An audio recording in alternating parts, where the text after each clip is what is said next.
Jammu and Kashmir elections, a decade in waiting, will change finally come? It's been a decade since the Jammu and Kashmir last went to the polls, and the political landscape has undergone massive change from the abrogation of Article 370 to the reorganization of the state into union territories. With so much at stake, this election could mark a turning point for Jammu and Kashmir's future. But questions remain. Will this election bring the change people have been waiting for, or will it just be another chapter in a long and complicated political journey? In Jammu and Kashmir's political history is as complicated as it gets, tracing back to a time before India's independence when it was still a princely state. The legislature back then was known as the Praja Sabha. Of course, the history books rarely mention the power dynamics between the Maharaja and the people during this period. After Jammu and Kashmir reluctantly joined the Indian Union in 1947, under intense political pressure, Maharaja Hari Singh appointed Sheikh Abdullah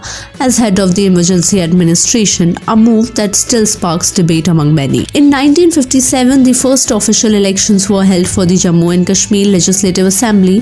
With 75 seats, the National Conference Party won every single one of them. But some questions how free and fair those elections really were.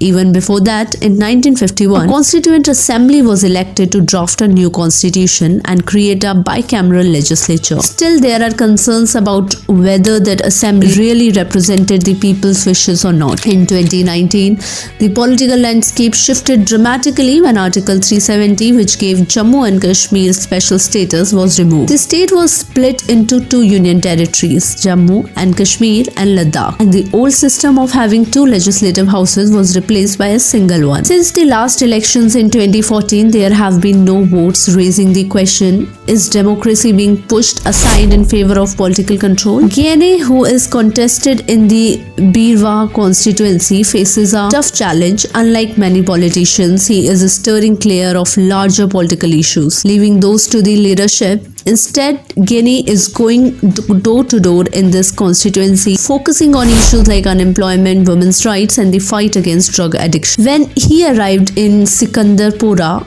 a remote village, Gene was told that the men were out in the fields. Still, he stayed and spoke with the women, who welcomed him warmly. For Gene, these grassroots connections are at the heart of his campaign.